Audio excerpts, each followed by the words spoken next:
Hey guys, Imran Khan here, welcome back, and I'll be giving you the next update to this project. So if you follow me, I'll be showing you what the current progress is.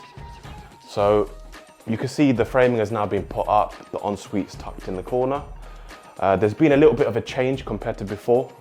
Before, the sort of ensuites that I had envisioned was sort of the rectangular shaped ensuites, but this had to be changed just to make sure the room is a little bit more functional and the space planning is a bit better.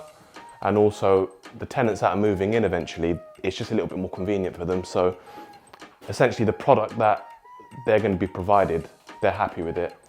With the ensuite being put on this corner, it would have come to around about here, meaning that the entrance wouldn't have been the nicest for them to walk into, like a wall right in front of their face. So this had to be changed and I'm quite happy with this. As you can see, the first fixes is going to be going in next, and yeah, after that, when you see the next update, it's going to look very different. So if you follow me, I'm going to be showing you around the property. So we're currently in the landing area. This is where the water tank's going to be going, because if there's going to be that many showers being put in the property, we've just got to make sure that everyone can happily have a shower all together in one go without there being any problems. This is bedroom number 2. This ensuite over here is basically the same as the initial plan, a rectangular shaped shower. This one originally, as I mentioned before, was a sort of area where they used to kind of put food through from the kitchen to the living room, as this was used as a living room before. They've now bricked this off and they've closed it. All they're going to be doing now is just putting the insulation after they've put the wooden paneling. So if you follow me, the downstairs living room.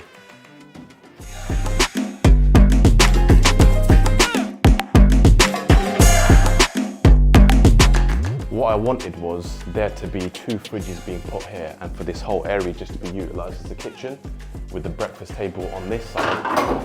But what actually makes more sense, because there's not the biggest amount of space to play with, the breakfast table is going to be going here with the 2 fridges on this side and this whole area just to play with, to making sure it accommodates the right amount of sinks, the right amount of ovens and hobs. Because with this size property, with the amount of tenants that are going to be moving in, there has to be enough washing facilities. So over here, there has to be 2 sinks, there has to be at least 6 hobs, 2 sets of ovens, and this is because of the HMO licensing department. So when it comes to the planning department and the HMO department and also the building regs, there's like 3 different beasts that you need to take into consideration. So to keep the HMO licensing happy, we have to have all of these facilities. So yeah, I think the space is enough to accommodate what I need it to accommodate for the tenants, and also just to keep all these departments happy.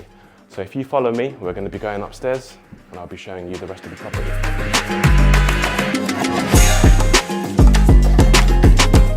Again, now that it's in the progress of the construction stage, space planning is so important, but also even though I had all the spatial planning and where the furniture and all the sockets and everything planned beforehand, there had to be changes just to make it a little bit more functional.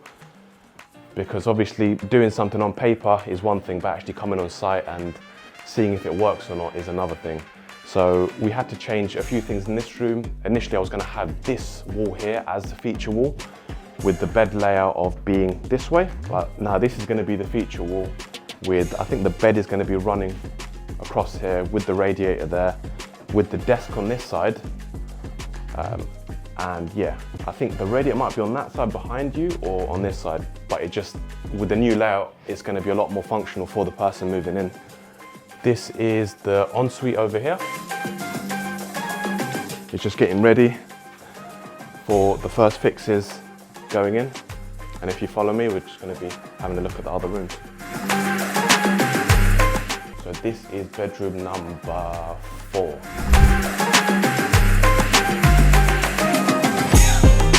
Again, changes compared to what I had envisioned, but the spatial planning is a lot better now. And as you can see, before I was going to have like a rectangular ensuite, but this one works out a lot better. And also considering that it's been cut on the corner, there's a little bit more functional space for the person moving in and utilising this. So it's an okay size ensuite, and also they've got this little place to have a walk around in. So if the bed is on this side, they don't have like a corner that they need to keep on manoeuvring around.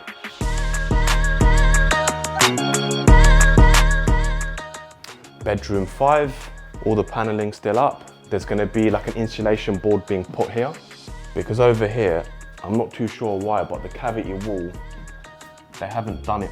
I don't know if the previous people just didn't do it properly or it just was never there, but there's like the blocks there, but there's not like the outer skin. So they're going to be putting insulation here just to obviously make sure that it's a little bit warmer. And with 2030 coming around the corner and the government saying that EPCs are going to be going to like a C, or it's mandatory to do that. If you're in a build stage right now, this is like the perfect time to making sure that you get those levels up. So when 2030 comes around, you've got the EPC rating to where you need it to be.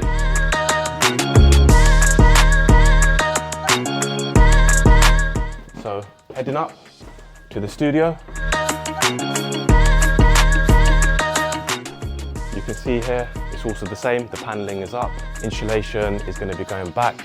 And this one, because originally the loft conversion here was done about 20 years ago, it's not too much, it's actually in quite a decent nick. And you can actually see here where they've originally done the loft conversion dormer. So this one wasn't too bad. You can see obviously bricks that just need repointing. But other than that, it seemed like this was quite straightforward. One of the things that I ended up keeping the same was the skylight. Instead of moving it to the middle of the room which was originally the plan, we just kept it here and just made, we're gonna have like a little storage area here and the ensuite tucked in with a slightly larger ensuite than originally planned, especially with a big room like this. So the reason why we kept it here is because moving into the middle of the room, it's just gonna cause a lot more complications, and also build cost is gonna be going up. If they had to move it, they have to double up on the rafters, and also on top of that, they would have to take all of this off, potentially like the slates outside. So kind of moving it just to kind of move it for the sake of moving it, because we originally thought that it was going to get in the way of the ensuite, it would have just been a lot more expensive. And construction cost now is obviously a lot higher than even like 2-3 years ago. It's significantly a lot more. So doing this is just the best thing for this. So here we are with the project. Thank you for watching. Just to give you a little run through, so we've gone from the strip out to the structural supports being put in, to then now the framing, where it's going to be following on to like the insulation first and second fix. So when there's a next update, you'll be seeing me, but thank you for watching.